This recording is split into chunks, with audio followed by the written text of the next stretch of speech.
Welcome to the Disney Parks Podcast, your Disney infotainment podcast.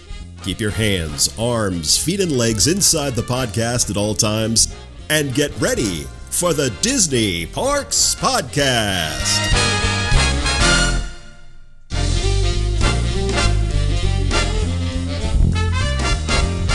The Disney Parks Podcast is not affiliated with a Walt Disney Company. All Disney parks, attractions, lands, shows, event names, etc. are registered trademarks of the Walt Disney Company.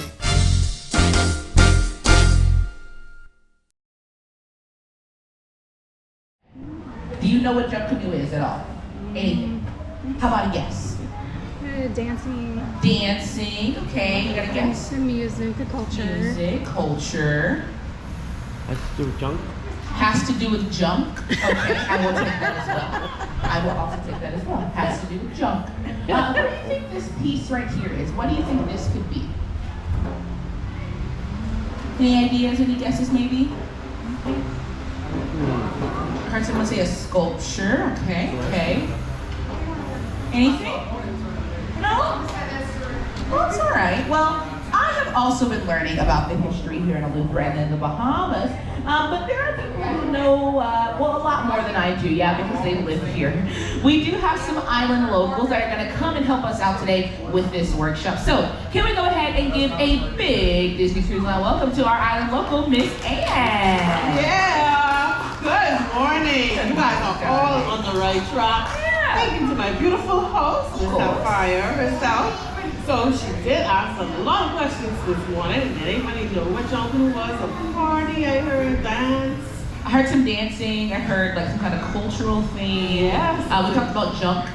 It's a national cultural festival held here in the Bahamas. It originated way back in the 16th, 17th century. Actually by the African slaves that came aboard to work the plantations here with their master. I promise, at the end of this workshop, you'll all be official Junkanooers and you will be able to answer those questions that my beautiful host asked, and you'll be able to educate some others that ask questions about Junkanoo. But what I'm going to do right now is we're going to go way back. Way back.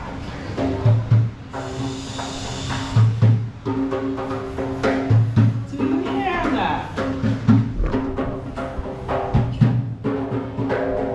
I've got some people already feeling that.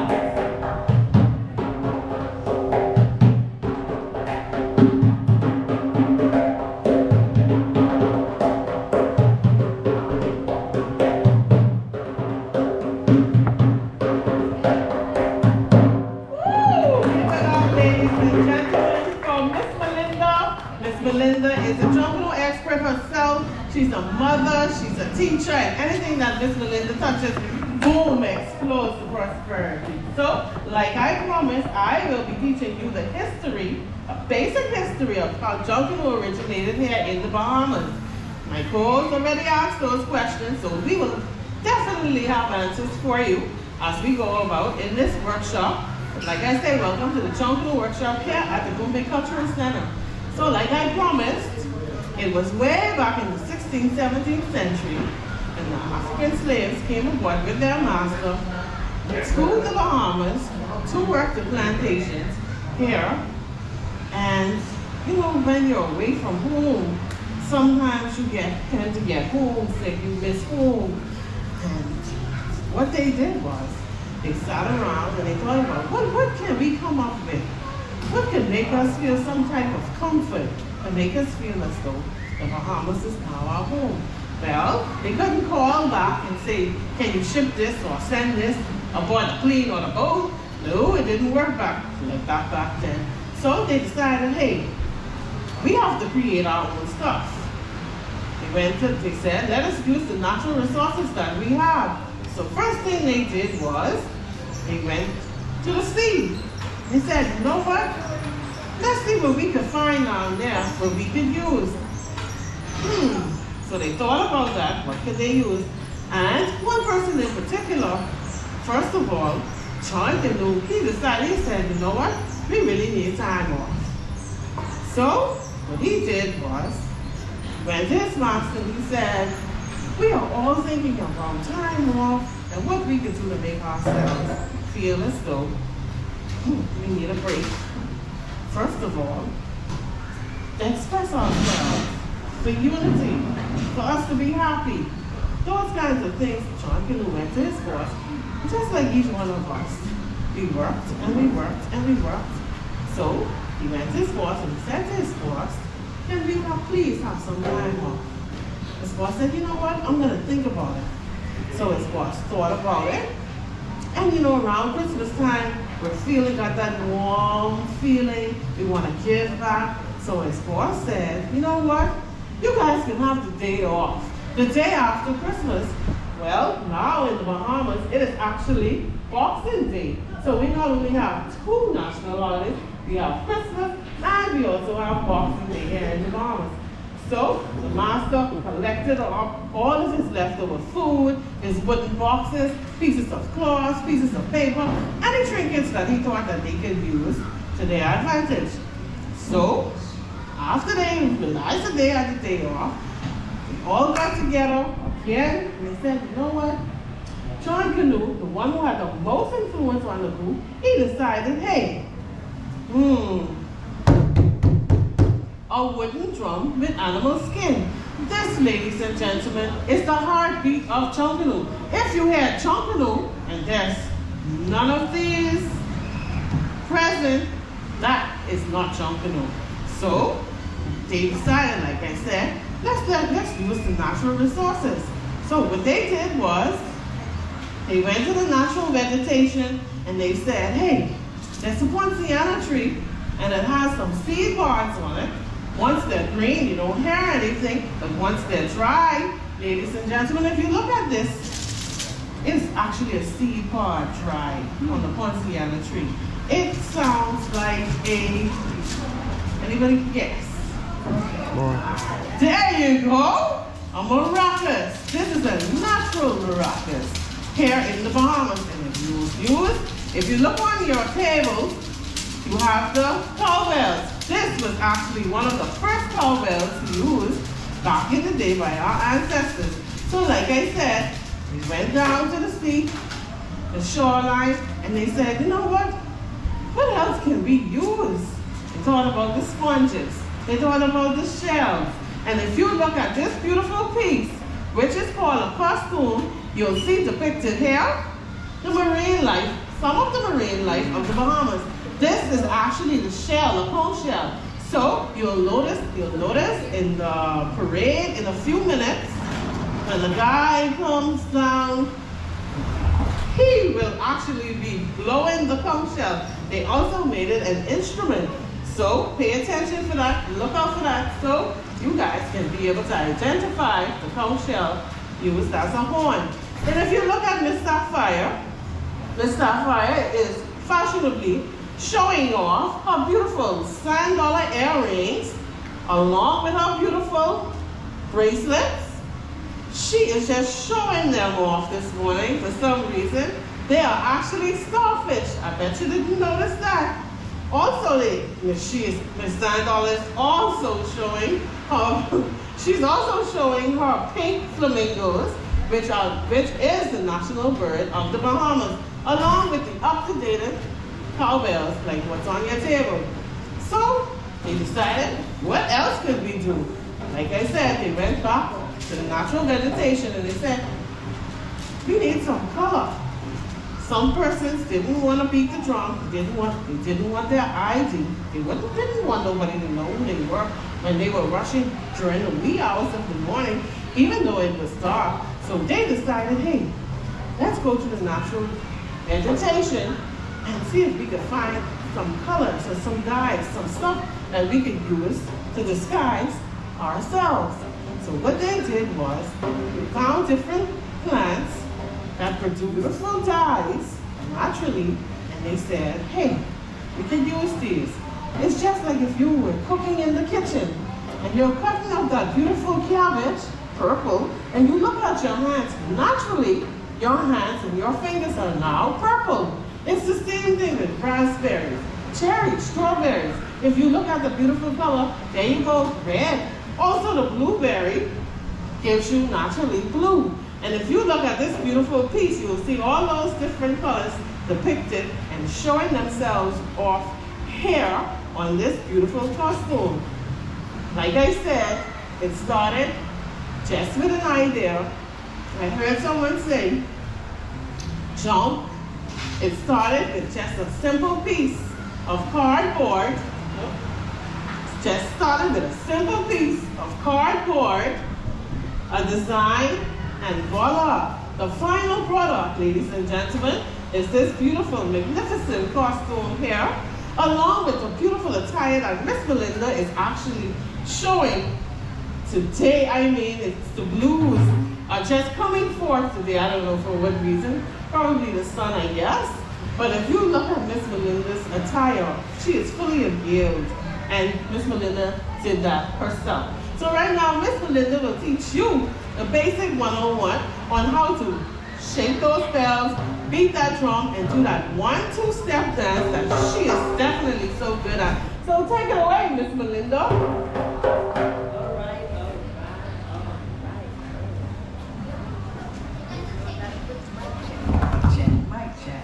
All right, everyone, can we give Anne a hand for just giving us a brief synopsis of how Junkanoo got started here in the Bahamas? So my task today is really simple. I am going to actually teach everyone here about the sights and the sounds of Junkanoo as it is today, how it sounds today, and what it looks like today. So we're gonna begin this segment by teaching you how to play the instruments like we do. You're gonna get to literally beat and shake and create the sounds and the rhythm of Junkanoo as we play it in its basic form. So we're gonna start this part with this instrument here. And for those who were here when Anne first started, she told you this is the heartbeat of Junkanoo. This is also known as the bass drum. The basic rhythm for this, it is so easy. I start by asking everyone, can you count to 2? Can you raise your hand if you can count to 2? I think everyone got the number 2 down pat. So if you can count to 2, you definitely can beat this drum on any parade that we do with the same rhythm that we do. So I'm gonna teach you the rhythm for this, and you're gonna be using your 2 palms of your hand for this. So we're gonna take one palm and raise it up like this. We're just gonna use that and pretend this is the top of your drum. And we're gonna take the other one on the top, and we're gonna create that 2 rhythm beat. So follow along with the rhythm and keep it going as I go along. So it goes 1, 2, 1, 2, 1, 2, 1, 2. Keep that rhythm going. Remember Anne said that it's the heartbeat of Junkanoo. So when I'm teaching my smaller kids, I literally say,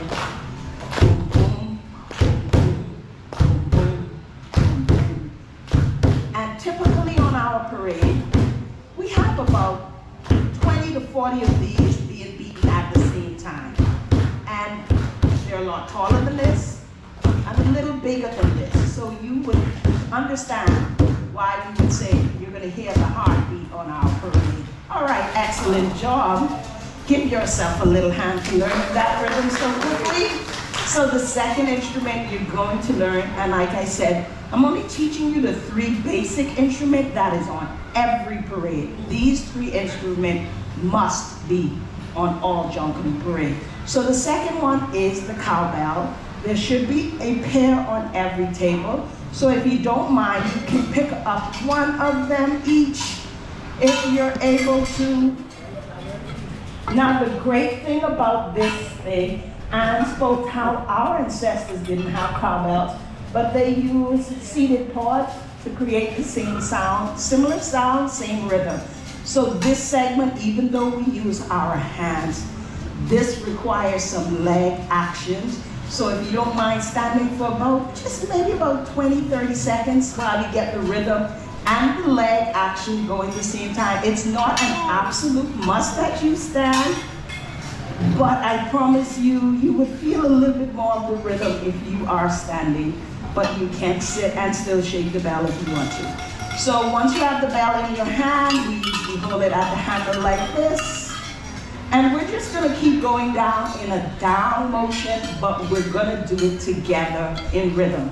So everyone ready to follow my rhythm? So we go down, down. Excellent job. So typically on our parade, we absolutely do not stand like this. Down, down. We don't stand with our legs. We don't do this. So our legs actually help us keep rhythm with our belt. So we begin to go tap, tap, tap, tap, tap, tap, tap, tap. Step, step, step, step, step, step, step, step. Excellent job, excellent job. So you can have a seat. That's your 20-minute little exercise, aerobic exercise for the day. So thank you for that. So the final instrument is this one here that I came up with, and this is a lead drum. We also call this a tum-tum. This is the one that gets most people moving a little bit more. So this is, in its basic form, it is as simple to learn as this drum here. Because if you can count up to the number 3, you should be able to hold this rhythm. So for this part, I tell everyone, you're just going to use the top of your table, the tabletop, for this rhythm, to learn the rhythm of this drum. So what I ask everyone to do, just put your 2 hands and lightly, just hover them lightly over it, because you just want to be able to touch your table softly and lightly as we're doing it. So the rhythm is 1, 2, 3. 1, 2, 3. 1, 2, 3. 1, 2, 3. Keep that rhythm going. 1, 2, 3. 1, 2, 3. So typically on our parade, we don't only beat this rhythm. We have about 6 different rhythms that happens at the same time, but all rhythm comes back to 1, 2, 3. Every rhythm must come back to this. I'm gonna shift gears and go to second, and you're gonna see how they blend in. 1, 2, 3. 1, 2, 3. 1, 2, 3. 1, 2, 3. 1, 2, 3. 1, 2, 3. 3. 1, 2, 3.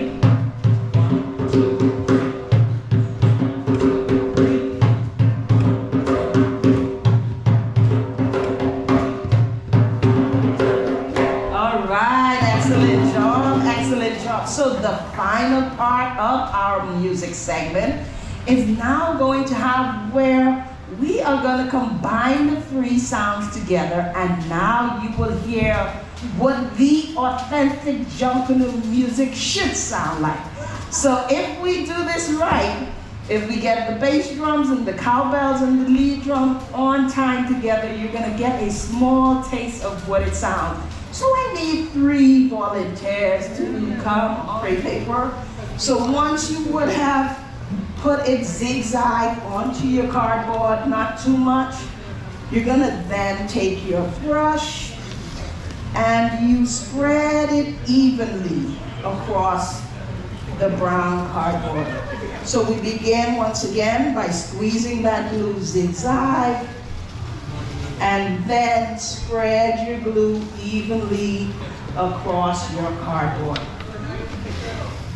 So remember, typically we want to grab your favorite crepe paper. It has to be covered with crepe paper first before we start that tricking process. What color are you looking for? More paint? You need more paint? We need some more paint. If anything you need is not in your bin, I promise you we have a lot more in storage somewhere, or it's in a bin next to you and you can borrow 1 or 2. So we start pasting. The unique thing about pasting is it doesn't matter how you put this paper on. You can lay it or stick it in any direction.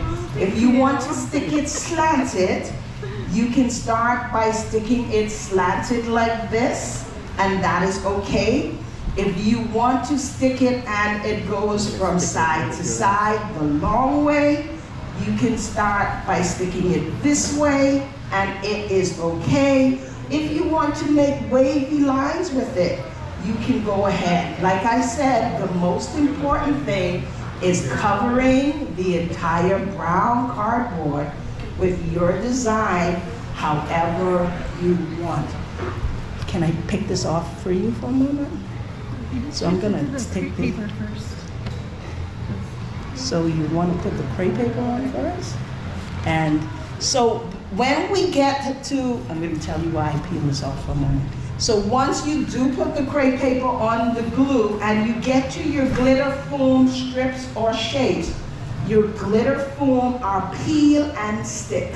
So you will actually be peeling the white back off of your glitter foam after you would have covered everything. You're gonna peel that glitter foam shape or strips, and that's when you begin to give it some unique characteristic.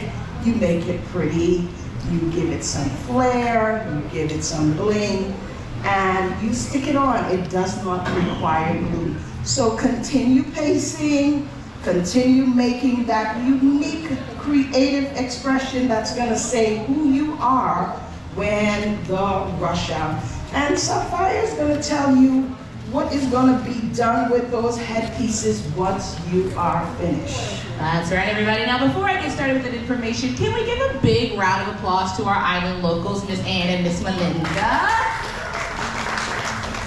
Thank you, thank you. Now, you are going to continue, that's right, that pasting and that tricking of those headpieces. Now, once you bring yourself to a stopping point, once you get to the end, and you do need some help to get it onto your lovely noggins, you can give one of us a wave and we'll help you out. But if you think you can figure it out on your own, there are some Velcro pieces in there that you're going to use to attach your headpiece. Now, right after this, we're gonna have a rush. That's where we talk about a rush in our workshop. You are gonna get to see Charisma, our Junkanoo band. They're gonna have a little rush right through the Goombay Cultural Center. But you're gonna wanna have those headpieces on and be out in the sand so that you have the best spot. But don't worry, you got plenty of time to keep working. So, everyone keep working. If you need some more supplies or some more help, just let one of us know.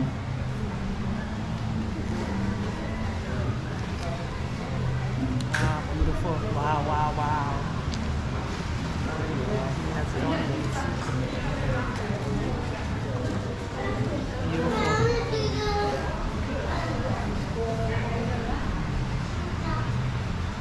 This is beautiful. Wow.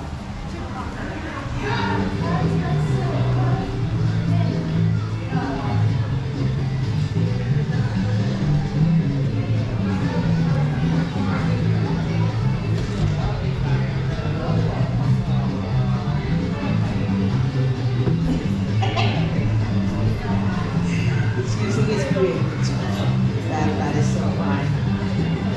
Now the only thing you know this doesn't use.